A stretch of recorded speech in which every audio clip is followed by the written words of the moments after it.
Imagine the moment when pretending becomes impossible. The old roles still fit your body like muscle memory, but something in you refuses to play along. The smile you once offered on command will not rise.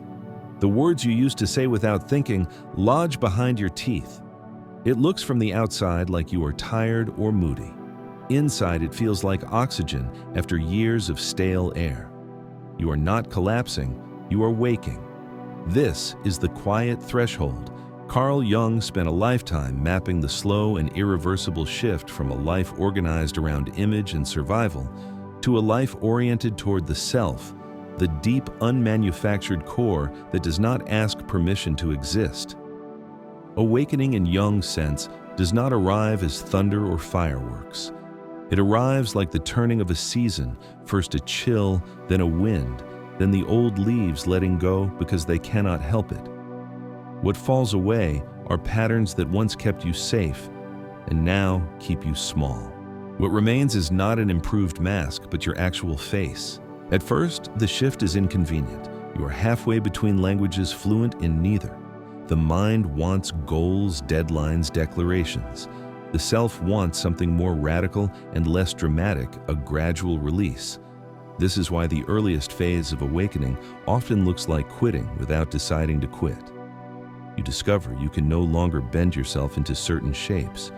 You reach for habits that built your identity and find your hands won't close. One of Jung's patients captured it cleanly. For years, she could pivot her tone, posture, and opinions to catch the light of approval. After her inner weather changed, trying to perform made her nauseous. She wasn't being difficult. She was becoming honest. The social reflexes that once guaranteed belonging now register as betrayal. The body, which had long endured the small violences of pretense, begins to revolt on behalf of the soul. The first shedding is usually the hunger for approval, not because you read a quote and made a vow, but because the cost has become unbearable. To chase validation is to stand outside yourself, waiting for entry. As the self grows more available, that posture feels like frostbite.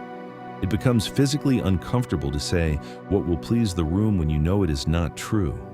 You might sweat through a meeting where you are expected to echo the consensus and find your mouth refusing the assignment.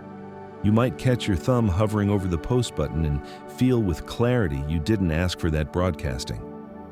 Your highlight reel is a barter you can no longer make. What dies is not your kindness or your capacity for connection. What dies is the compulsion to mortgage your integrity for applause. This release arrives in layers. Approval from strangers slips first. You stop titling your days toward other people's passing judgments. Next, go the acquaintances and their quiet expectations. The circle tightens until only the hardest currency remains. Family mentors, the people whose praise once felt like sunlight. Quitting there feels like grief because it is grief the old self passing. But beneath the ache, a new reference point appears. Jung called it inner authority, a steadying center that is neither swagger nor defiance. It does not shout, it hums. It allows you to love others without letting them rent space inside your worth. Confidence still glances sideways to be sure. Inner worth looks inward and knows. What makes this period confusing is that external behavior lags behind internal transformation. You may still check your phone for the reaction you no longer seek. You may still craft sentences that sound good while your chest tightens against them. The old circuits do not vanish, they fade. Each repetition of the new choice, the unspectacular refusal to betray yourself, thickens the path back to center. And with practice, something else gathers gentleness. The part of you that once punished failure begins to understand that growth is spiral, not straight.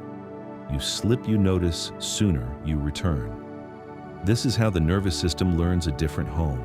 From the outside, awakening can look like withdrawal, and sometimes it is. There are rooms you will leave because your body cannot sit through its own disappearance anymore. There are conversations you will exit when you sense they require performance. This is not cynicism, it is hygiene. The goal is not to become above the world, but to meet it unmasked. That takes rest, solitude, and the slow work of building a life that does not demand you abandon yourself to stay inside it. People will misread your quiet. Let them. People will say you have changed. They are right. Meanwhile, the ego tries to make a project of all this. It will attempt to turn authenticity into a new brand, humility into theater, growth into a scoreboard. This is where the next shedding waits, the need to be special. Early revelations can inflate us, visions and synchronicities, altered states, language that floats. But eventually, specialness grows heavy. What felt like wings reveals its straps. The deeper movement does not make you louder about your uniqueness, it relaxes you into it. You stop announcing, you bloom, and if no one sees, you are still in season. Part of the work, especially in the beginning, is letting the mind grieve what it cannot manage. There will be fewer quick certainties, fewer reliable scripts, fewer rooms where you know exactly who to be. But there will also be mornings that arrive unearned and radiant. Moments when a simple breath feels like an answer. You will notice small freedoms, a no that tastes like clean water, a yes that does not tremble, a silence sturdy enough to stand on. You will miss your old efficiencies, and then you will not. You will forget and remember 100 times in the same day. This is not failure. It is exactly the pace at which a soul returns to itself. As the need for approval weakens, another layer reveals itself, the craving to be seen as exceptional. In the beginning, this need masquerades as truth-telling. You share your insights, your meditations, your synchronicities, not only because they matter to you, but because they set you apart. It feels good to be rare, to hint that you stand on ground others cannot reach. Jung noticed this in nearly every early awakening. He called it inflation, the swelling of ego around genuine spiritual experiences. For a time, it seems harmless, even noble. Who wouldn't want to testify after glimpsing a greater reality? But slowly, the costume weighs more than the glory. You hear yourself offering wisdom and feel the hollowness in your chest. You catch your reflection mid-lecture and see not a sage, but a salesman. The truth lands heavy, spirituality used to stand you up straighter. Now it is bending you away from yourself. The release does not happen in one heroic gesture. It arrives in hesitations. You start leaving your spiritual credentials unsaid. You catch the impulse to compare awakenings and let it pass. The thrill of being special sours into embarrassment, then indifference. A patient once told Jung she had lived years craving recognition for her depth, positioning herself as more conscious than the world around her. Then, in what she described as the realest freedom of her life, she became invisible. Not ignored, simply uninterested in display. To be ordinary was no longer an insult, but a liberation. The flower blooms whether anyone walks past or not. Its fragrance is not a strategy. What begins to grow in this soil is individuation without vanity. You become more distinctly yourself than ever, but without needing to highlight the difference. The ego resists this surrender because it built its scaffolding on comparison. Without specialness, who am I? The answer is the simplest and most unsettling: you are you. Not in contrast to anyone else, not above or below, not chosen or ignored. You are. The uniqueness is no longer performed. It breathes. Others may or may not notice. It does not matter. You are no longer living for their noticing. From here, another mask falls almost by accident: the performance of happiness. In a culture that worships positivity and in spiritual circles that mistake light for wholeness, the pressure to appear perpetually serene can be suffocating. Awakening breaks that bargain. Genuine depth does not make suffering vanish, it makes pretending impossible. Jung observed patients who could no longer smile on command or deliver affirmations they did not believe. Their tears began to fall in rooms where they were supposed to model transcendence. One therapist he supervised, celebrated for her calm presence, lost her son and discovered she could not return to her role. Her body rejected the costume. She said later she had learned the difference between bypassing pain and embracing it. Enlightenment, she discovered, was not escaping grief, but letting it teach her. This shedding often confuses those still seeking models of perfect bliss. They mistake honesty for regression, sorrow for weakness. But the truth is fiercer. To stop performing happiness is to allow life in its full spectrum. joy without denial, grief without shame, anger without apology. It is not an abandonment of light, but an integration of shadow. What emerges is not the shallow glow of constant cheer, but the deeper radiance of someone who can sit with darkness without needing to fix it. Reality becomes the teacher, not image. The heart becomes trustworthy because it no longer hides. Each of these relinquishments feels at first like loss. Approval gone, specialness gone, the happy mask gone. But each space cleared makes room for something truer. Where approval once dictated worth, now a quiet authority grows. Where specialness once inflated, now uniqueness stands steady. Where performance once smiled, now presence looks you in the eye. The trade is not easy. It dismantles identities you lived inside for decades. But beneath the rubble, you find something the masks could never grant: the peace of not needing to be anything other than what is here. The spiral of awakening turns again, and now it touches the mind's favorite possession, certainty. We build our days on knowing. We treasure conclusions, theories, answers. They feel like armor against the unknown. But the deeper you travel, the more fragile certainty becomes. The scientist who once knew the mechanics of the cosmos wakes to the mystery in his own coffee cup. The believer who once held tight doctrines feels them dissolve like salt in water. It is not confusion, it is clarity. To cling to fixed truths begins to feel dishonest, like sketching the ocean with straight lines. The need to know, to pin down, to declare all of it loosens. In its place comes wonder, the spaciousness to sit with questions without rushing to fill them. At first, this surrender is terrifying. The ego equates uncertainty with death, because in many ways it is the death of the control it worked so hard to secure. But as you let go, a paradoxical strength emerges. You can act without certainty, love without guarantees, hold paradox without flinching. You discover that truth is not a rock to grasp, but a river to enter. And when you stop damming the flow, life carries you into depths no concept could reach. The mind protests, the soul exhales. This release, like the others, unfolds in stages. You stop clinging to certainties about the world, then about others, then about yourself. Each layer undone reveals another attachment hiding underneath. Each release is both a death and a birth. And slowly, as the grip loosens, you find yourself more alive than certainty ever allowed. Mystery ceases to be an enemy. It becomes home. If the loss of certainty unsettles the mind, the next release threatens the heart's deepest reflex, blame. To see oneself as a victim is at first a form of survival. It assigns meaning to suffering and offers the comfort of innocence. But as Jung observed, spiritual maturity begins to strip this narrative of its protective power. The story of being wronged starts to feel brittle, rehearsed heavy. The anger, once a fire that kept you warm, becomes smoke that chokes you. Slowly, sometimes reluctantly, you recognize that clinging to blame costs more than it gives. This is not a denial of harm. People do wound each other. Injustice does scar. But as long as your life remains defined by what others did to you, your agency is shackled to their choices. Jung described watching patients face this realization with a mix of terror and relief.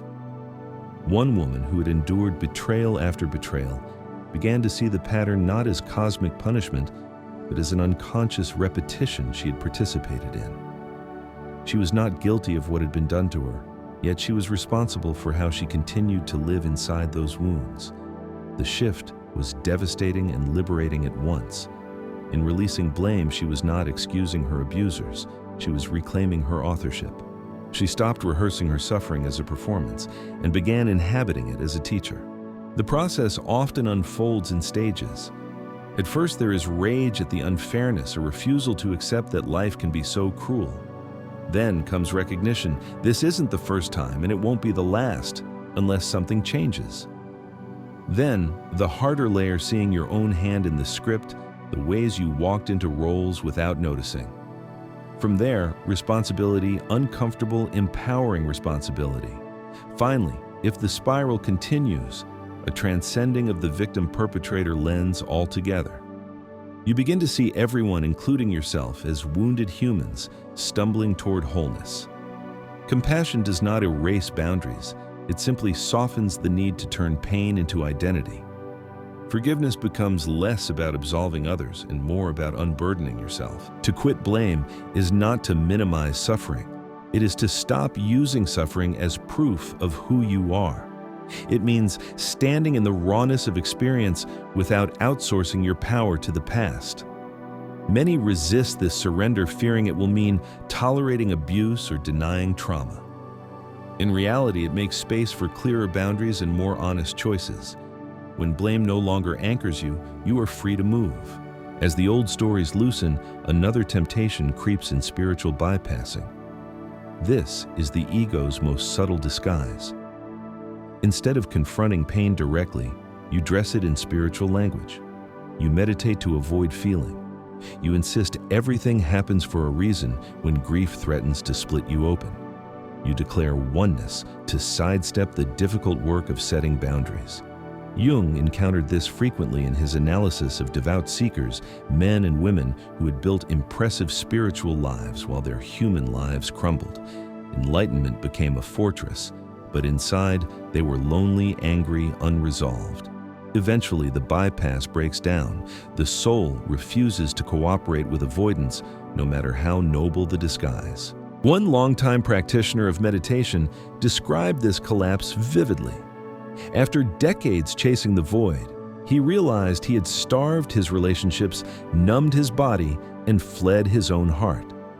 What looked like transcendence was actually escape. His real work began not in dissolving into nothingness, but in re-entering the mess of being human, hungers, griefs, desires, boundaries. He said he had spent years trying to be nobody. His task now was to be this somebody. To be finite after touching infinity is perhaps the hardest assignment of all. Yet it is also the most healing. It is where the divine and the ordinary stop being enemies. Quitting bypassing does not mean abandoning spirituality. It means allowing spirituality to deepen until it includes the human. You can still trust the universe and also admit fear. You can still practice compassion and also feel anger. You can still honor oneness and also draw lines. The wholeness Jung described is not a heaven detached from earth, but a union where transcendence and embodiment coexist. It is not always neat. It rarely looks enlightened. But it is true, and truth is the only ground on which the self can stand. By now, the shedding has stripped approval, specialness, performance, certainty, blame, and bypassing. Each layer gone reveals both freedom and fragility. And just when you think solitude is the only option, another realization dawns: even isolation must be released. Awakening often begins with withdrawal. You feel too different to belong, too awake to connect. Superiority can hide in that loneliness, a subtle pride in being separate. But Jung observed that genuine maturity bends back toward others, not to merge unconsciously, not to play along with illusions, but to meet others as they are with eyes open, with judgment dissolved. The awakening soul eventually longs not for escape, but for conscious connection. One woman told Jung she had spent years imagining she was simply too awake for her family and friends. In truth, she was afraid to be seen without her masks. When she let go of the isolation, she discovered she could connect with anyone, not by lowering her consciousness, but by softening into her humanity. She could laugh with the unawakened, cry with the wounded, sit with the ordinary, because she no longer needed to protect an image of herself as above. Real intimacy finally became possible, not the fusion of dependency, but the companionship of two sovereign beings who meet without losing themselves. This final release is the hardest to trust. To come out of solitude is to risk exposure, disappointment, misunderstanding. But the connections that follow are not the old ones. They are forged in mutual recognition, in the quiet courage of being fully oneself with another. Jung called this conscious relationship a state where love is not entanglement, but presence. In such spaces, community is born not of shared illusions, but of shared awakening. To reach this point is to discover that you never had to walk alone. You were simply waiting until you could walk as yourself. Each of these relinquishments may look like a death from the outside, and in truth, they are. Not the final death of the body, but the smaller deaths of identities, masks, and compulsions. Approval dies, specialness dies, the cheerful mask dies, certainty dies, blame dies, bypassing dies, isolation dies, each time the ego cries out as though something essential has been stolen. Yet, each time when the dust settles, a new life quietly unfolds in the vacant space. What you once thought you needed to survive turns out to have been keeping you from living. What falls away is not your essence, but your performance of it. What remains is simple, raw, luminous, the self, no longer hidden behind scaffolding. Jung often described growth not as a straight road, but as a spiral. The same patterns return sometimes years later, not to punish you, but to show how much less you cling this time. You will find yourself tempted again to seek approval, but the hook will feel weaker. You may catch yourself reaching for certainty, but your grip will loosen sooner. You might retreat into isolation, but something in you will nudge you gently back toward connection. The old impulses do not vanish. They lose their authority. What once felt like chains becomes over time threads you can notice and release. This is not failure. It is the rhythm of awakening. Fall notice, return, repeat, and with each return, a little freer. In the long arc, the quitting is never really about behaviors. It is about identity. You are not simply abandoning habits. You are surrendering entire selves you once mistook for permanent. The daughter who lived for her mother's praise. The seeker who announced his visions to feel chosen. The healer who smiled through grief to prove enlightenment. The intellectual who clung to certainty as armor. The victim who built her home on blame. The meditator who floated away from his own flesh. The solitary one who believed distance meant depth. Each of these selves had their season, and each carried you as far as they could. To honor them is to let them die when their time is past. The beauty Jung insisted is that nothing is wasted. You needed to chase approval in order to feel the emptiness of it. You needed to believe you were special in order to discover the freedom of being ordinary. You needed certainty to appreciate the mystery. You needed blame to glimpse the power of responsibility. You needed bypassing to know the cost of escape. You needed isolation to recognize the grace of connection. The spiral path uses everything. Nothing is lost. Everything is compost for the self that is growing. When you look back after years of slow quitting, what you notice most is not what you lost, but what emerged in the spaces. In place of approval, an inner worth that cannot be shaken. In place of specialness, a quiet uniqueness that does not ask to be noticed. In place of performance, a presence sturdy enough for joy and grief alike. In place of certainty, a wonder that makes the world endlessly alive. In place of blame, a power that shapes your story from within. In place of bypassing an embodiment that allows spirit and flesh to meet. In place of isolation connections that feel like soul meeting soul. What falls away is false, but what grows is true. Awakening is often romanticized as a single blaze of light, a grand revelation. But Jung's great gift was reminding us that it is usually slower, quieter, and more inconvenient than that. It is the gradual undoing of everything you thought you had to be. It is the body rebelling against lies, the soul refusing to barter the self-demanding room to breathe. It is grieving identities you once relied on and discovering underneath them all a ground of being that cannot be earned or lost. It is the long journey from pretending to presence, from survival to authenticity, from fragmentation to wholeness. If you are in the midst of this slow undoing, know that you are not alone.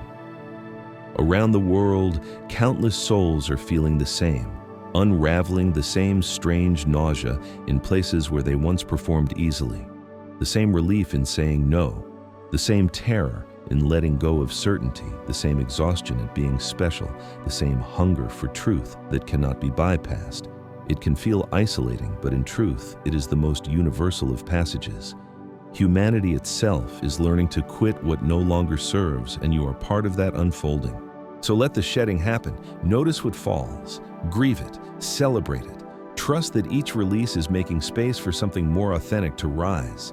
The self does not rush, it does not bargain, it does not flatter. It waits patiently until you are ready to remember. And when you do, the freedom is unmistakable. You no longer have to perform your existence, you simply live it. If this journey resonates with you, take a moment to support it.